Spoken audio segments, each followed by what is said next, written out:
नमस्कार मित्रों, दीपावली के पर्व में ग्रहण की चर्चा भी आम हो चली है और 25 तारीख को ग्रहण होगा मंगलवार के दिन। तो आइए हम लोग भी संक्षिप्त में ये समझ लें कि ग्रहण क्या है और इसकी क्या टाइमिंग रहेगी और इसमें क्या करना चाहिए, अति संक्षिप्त में चर्चा करेंगे।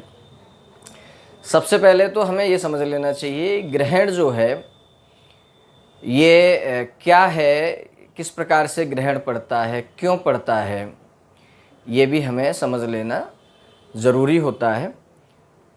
तो दो ही प्रकार के ग्रहण होते हैं, एक चंद्र ग्रहण होता है और एक सूर्य ग्रहण होता है।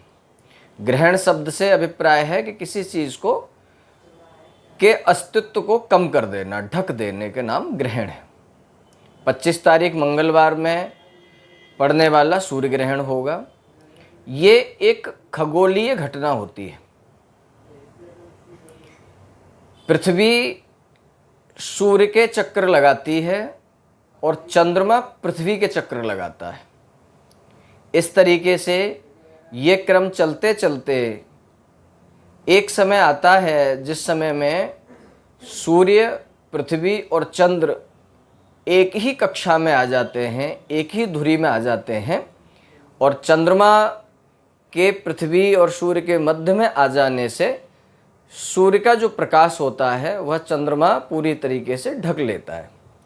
जिस ग्रहण को हम खंडग्रास सूर्य ग्रहण कहते हैं या चंद्र ग्रहण कहते हैं, उसमें कम ढकता है, कम भाग उसमें जो है आच्छादित होता है, इसलिए उसे खंडग्रास कहते हैं।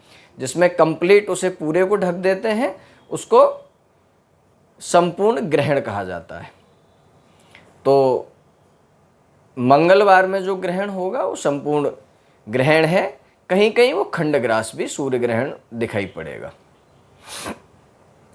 इस ग्रहण की जो टाइमिंग है वो दोपहर में 2:29 से शाम को 6:32 तक रहेगी। अर्थात ये जो कुल ग्रहण की जो अवधि है वो 4 घंटे की होगी।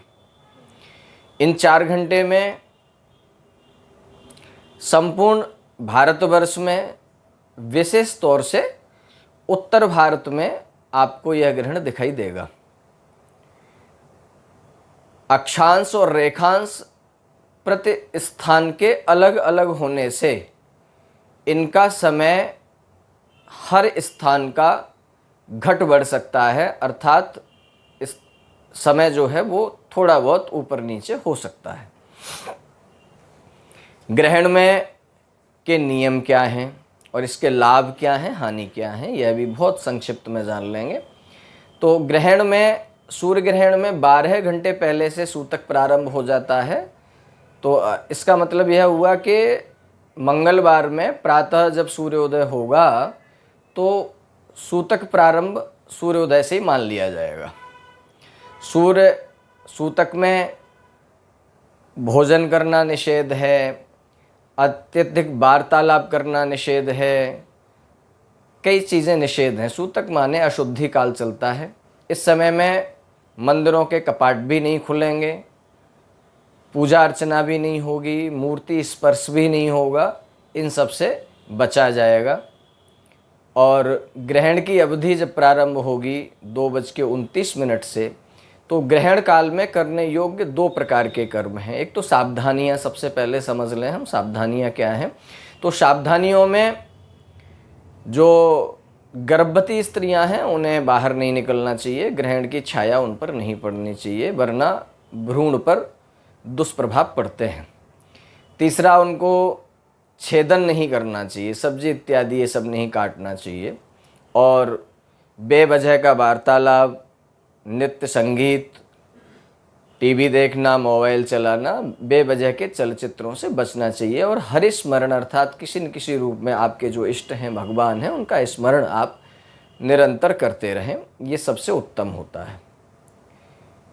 इस दोष से बचने के लिए चाहें तो जिन जिन वस्तुओं को ग्रहण के प्रभाव से आपको बचाना है उनमें आप कुसा, तुलसी अथवा गेरू के छिड़काव भी कर सकते हैं। उससे वह वस्तुएं दूषित नहीं मानी जाती हैं और उन पर ग्रहण का प्रभाव नहीं पड़ता। गर्भवती स्त्रियां भी अपने किसी भी वस्त्र पर, पल्लू पर या तो गेरू लगा लें अथवा अपने शरीर में किसी न किसी रूप में थोड़ी सी कुशा पवित्री के रूप में कुशा की पवित्री इत्यादि धारण कर लें, हाथ में कुशा लेके रख लें। इसी से आपका पर्याप्त रक्षा हो जाएगी। बात आती है कि ग्रहण में करना क्या चाहिए, तो इसको आप ऐसे समझिए कि जब भी कोई विशेष समय होता है, ये विशेष समय तो हो ही गया, तो विशेष समय में यदि आप कोई भी क्रिया करते हैं, कोई भी कार्य करते हैं, शारीरिक, मानसिक, किसी भी स्तर पर आप कोई भी क्रिया करते हैं, तो वह कई गुना, शास्त्रों में तो यहाँ तक कहा गया है कि अनंत गुना, करोड़ गुना फल प्रदान करती है। अब ये आप स्वयं सुनिश्चित कर लें कि आपको क्रिया या कौन सा कर्म करना है। यदि आप पुण्य कर्म करेंगे तो उनका भी अनंत गुना फल होगा। अपोजिट आप समझ ही जाएंगे कि दूसरे जो पापादि कर्म हैं उनके भी अनंत गुना फल हो जाते हैं। तो मनुष्य की हमेशा प्राथमिकता ये रही है कि मैं शुभ कर्म में प्रवृत्त रहूं, तो शुभ कर्म में हमें जप करना चाहिए, हवन करना चाहिए, दान करना चाहिए और किसी न किसी रूप में पुण्यार्जन करने का प्रयास करना चाहिए। जो साधक लोग हैं, वैदिक परंपराओं का जो निर्वहन कर रहे हैं, वह अपने गुरु द्वारा प्रदत्त जप कर सकते हैं और अपने इष्ट का जप कर सकते हैं, मंत्र जप कर सकते हैं, यज्ञादि कर्म भी कर सकते हैं।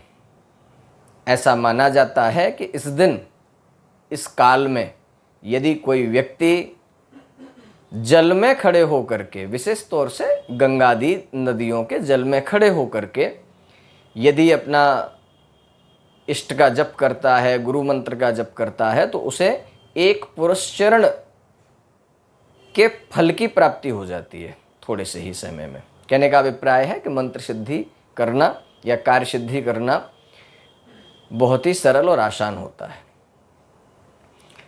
सभी लोग हरिस्मरण में लग जाते हैं, भगवान के कपाट बंद हो जाते हैं। सायंकाल को सूर्य अस्त लगभग ग्रहण में ही सूर्यास्त हो जाएगा, क्योंकि 6:32 तक ग्रहण रहेगा और सूर्यास्त उससे पहले ही हो जाएगा, तो सूर्यास्त तक ये ग्रहण रहेगा।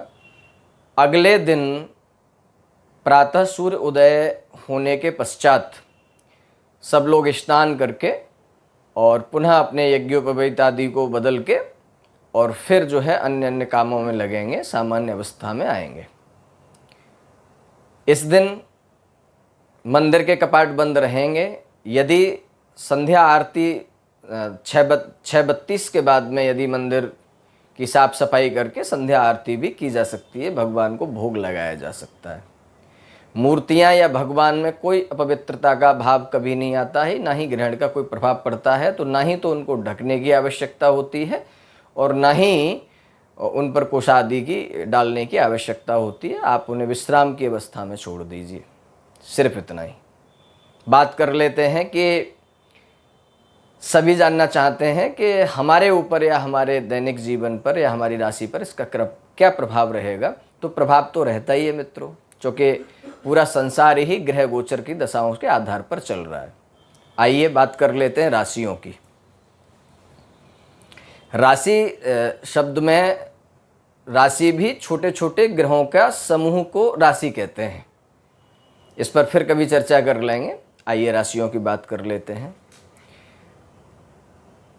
सबसे पहले जिनको यह ग्रहण नेष्ट फल अर्थात हानि करेगा वह है मिथुन, कर्क, तुला और वृश्चिक, मीन। इन राशि वालों को यह ग्रहण नेष्ट फल अर्थात हानिकारक रहेगा। मेष, कन्या, कुंभ, इन 3 राशि वालों को यह ग्रहण जो है मध्यम फल देगा, अर्थात न हानि करेगा न लाभ करेगा।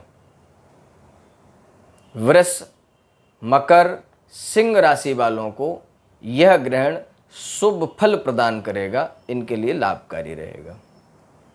12 राशियों वाले जातकों के लिए इन राशियों में अपनी राशि को देखते हुए गणना कर लेनी चाहिए।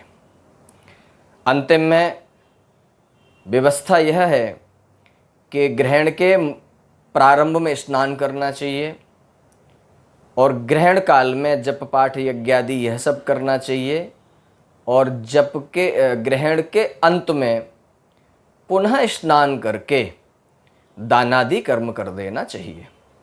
मित्रों, हमारे पास जो कुछ भी है, किसी भी प्रकार की हमारे पास उपलब्धि है, चाहे वो विद्या है, विनय है, वित्त है, वह कहीं न कहीं हमने दिया है, तभी वह किसी न किसी रूप में हमारे पास लौट के वापस आया है। आशा करता हूँ कि दान का महत्व इसी बात से आप समझ जाएंगे। आप सुनिश्चित कर लें कि आप क्या दान करना चाहते हैं। ज़रूरी नहीं कि आप धन दान करें, आप अन्न दान कर सकते हैं, अन्य आप विद्या दान कर सकते हैं, पुस्तक आदि आप ये सब भी दान कर सकते हैं, भोजन दान कर सकते हैं, अर्थ का भी दान कर सकते हैं।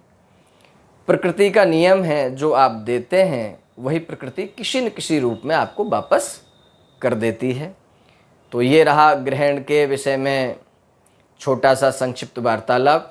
आशा है आप सब लोग उत्साह और उमंग के साथ ग्रहण को एंजॉय करेंगे और अपने इष्ट की आराधना करेंगे, अपने मंत्र को जगाएंगे और अपनी मनोकामना को भी पूरा करेंगे। कुछ नहीं कर सकते जो लोग ट्रैवल कर रहे हैं या किन्हीं किन्हीं अन्य अन्य व्यवस्थाओं में हैं, तो एक हमारे यहाँ अजपा जप की भी विधि है। जो लोग जानते हैं उनके लिए ये संदेश है। अजपा जप को कहते हैं जो मन मन में जप चलता रहता है, तो वह अपने मन मन में हर स्मरण या अपने इष्ट का स्मरण करते रहें, उनका नाम लेते रहें। इसी के साथ मैं अपनी बात को समाप्त करता हूँ।